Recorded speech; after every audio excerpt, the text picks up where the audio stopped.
Bonjour à tous, bienvenue chez Foil & Co pour un petit Tech Talk avec mon ami Alan sur la gamme Fire Pro.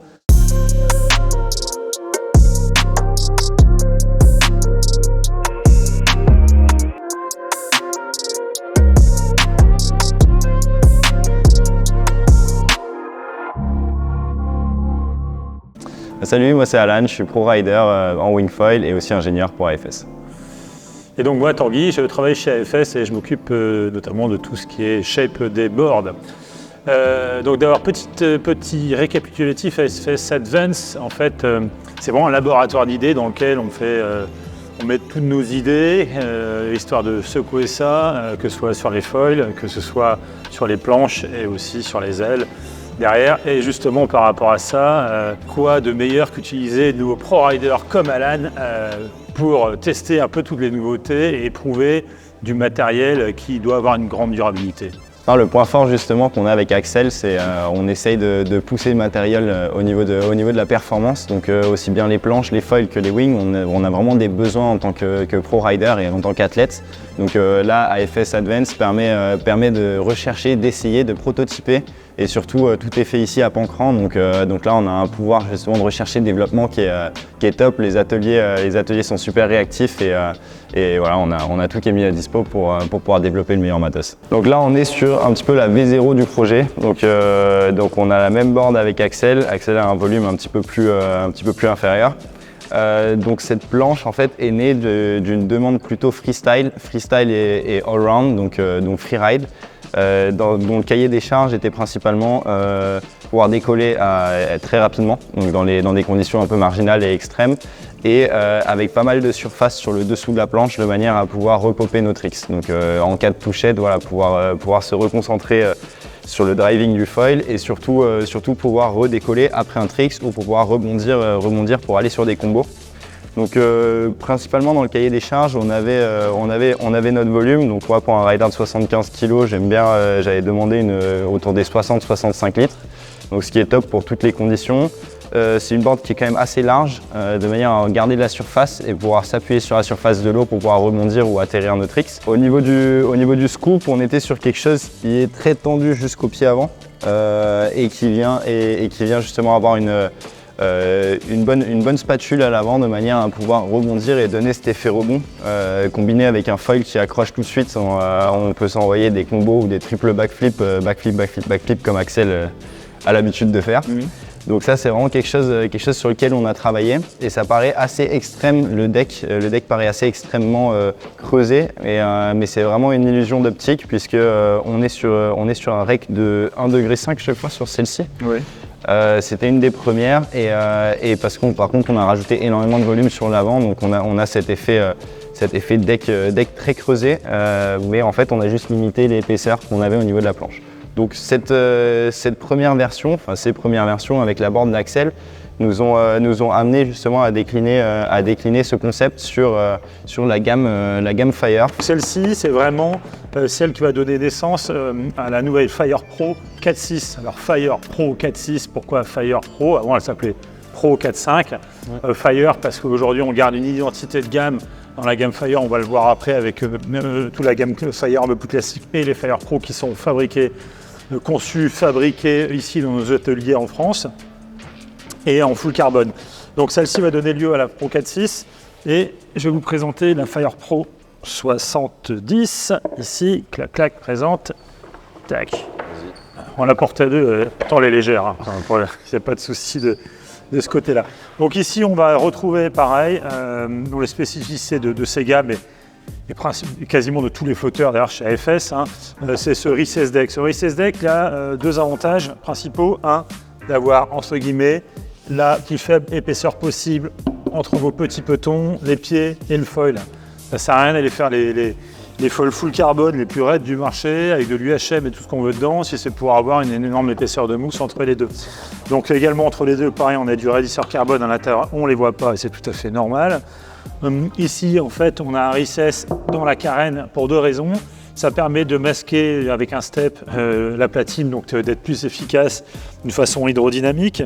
Mais aussi, ça nous permet d'avoir un rec, un rec très précis. Alors, c'est quoi le rec? c'est l'angle que va avoir ma platine de mon foil, en gros de mon foil, avec l'angle que m'ont formé l'ensemble de mes pieds, quoi. Si je prends une ligne droite entre mon pied avant et mon pied arrière, et ça on appelle le rake. Ici on a un rake qui est un petit peu moins extrême que sur la planche qu'Alan pratique, on a un rake qui va être de moins 0,5. Alan, il avait besoin d'un rake un peu supérieur parce qu'ils envoient des tricks bien plus rapidement que nous. Et si j'ai un rake un petit peu inférieur, qu'est-ce qui va se passer? Je vais pouvoir exploiter plus les basses vitesses. C'est une planche ici qui est une planche freeride. C'est-à-dire qu'elle est capable de faire tout avec cette planche-là. Vous pouvez avoir une planche unique, ça n'a aucun souci. Le type de shape qu'on va utiliser aussi, qu'on a choisi sur cette board-là, donc c'est un shape type Tomo, donc on est relativement large à l'avant. On a des lignes tendues. On a un volume justement avec le dome nose et aussi ici avec ce recess deck, on a fait une excroissance de volume ici sur l'arrière. Ça permet de, si vous avez ton sous-litrage, quand votre planche coule un peu, d'avoir un équilibre parfait même quand la planche est un petit peu sous l'eau.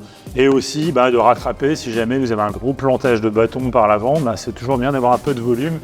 Pour ceux qui ont déjà testé, bon, ceci étant, la carène de cette board-là est assez différente. C'est une board avec deux gros bevels sur les côtés. C'est relativement classique, on va trouver ça sur les boards de kiteboard, un peu race. Sauf qu'ici, on a une carène qu'on appelle, on a un dôme, on a une carène en oméga, c'est-à-dire que c'est pas un double concave, le concave étant creusé. Ici, on a cherché du volume. C'est d'une efficacité redoutable pour les touchettes. Caractéristique de cette board, ce qui est impressionnant, c'est sa stabilité par rapport à son shape. C'est un peu le côté shape Tomo. On a quand même, on est allé chercher entre guillemets ici un minimum de volume sur l'extérieur pour recréer cette stabilité. Elle a une glisse naturelle qui est incroyable, une stabilité en décollage aussi qui est top. Et aux touchettes, ça rebondit tout seul. Franchement, c'est une planche, celle-ci, donc c'est une 78, elle fait 5,0. En largeur, elle fait 23 pouces de large.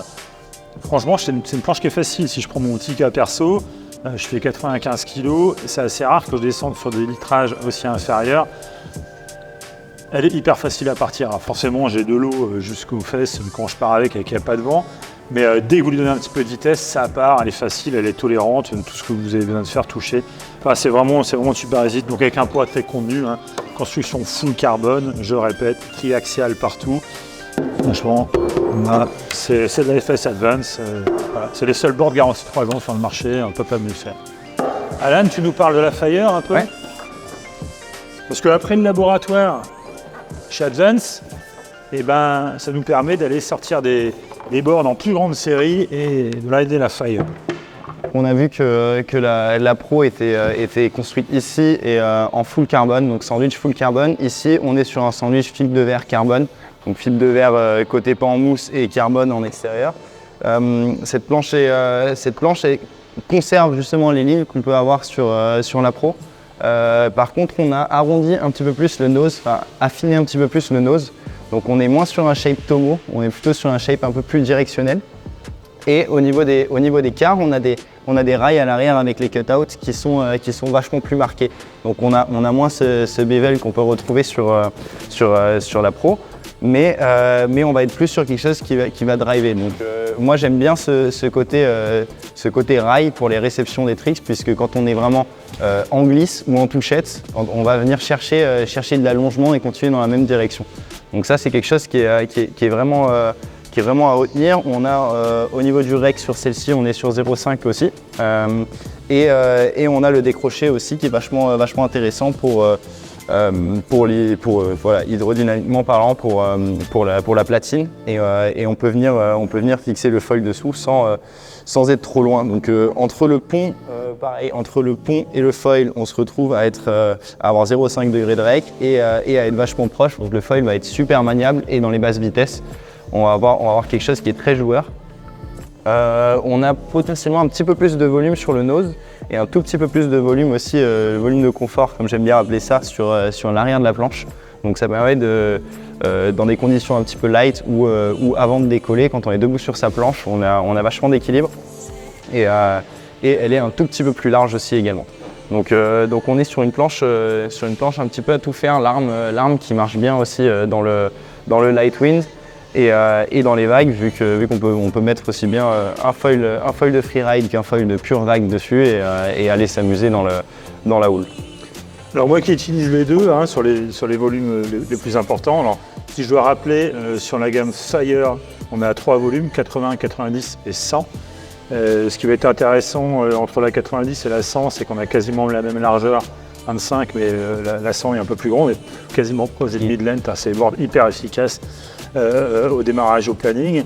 La grosse différence, donc c'est ce nez un petit peu plus surfy, on a un petit peu, alors on va regagner du volume dans l'épaisseur, on le voit bien ici, on a un peu moins de volume que le Shape Tumo, mais on a un scoop qui est un petit peu plus marqué sur cette planche. Cette Fire existe en 3 longueurs et 3 volumes, la 5.2 80 litres, 5.5 en 90 litres et la 5.8 en 100 litres. Dans la gamme Fire Pro, actuellement, on a 3 volumes, donc on a la 4.6 qui est en 53 litres. On a la 5.0 qui est en 70 litres et on a la plus grande, c'est une 5.3. 5.8 par 100 litres. 5.8 par 100 litres. C'est la prochaine board d'Alan pour la GW. C'est vraiment pour le light. À 1080 et 100 litres. Donc voilà pour la présentation de ces deux gammes, Fire et Fire Pro, que vous pouvez forcément retrouver chez vos meilleurs revendeurs en France, à l'étranger, partout, mais aussi sur notre site internet qui est afsfoiling.fr.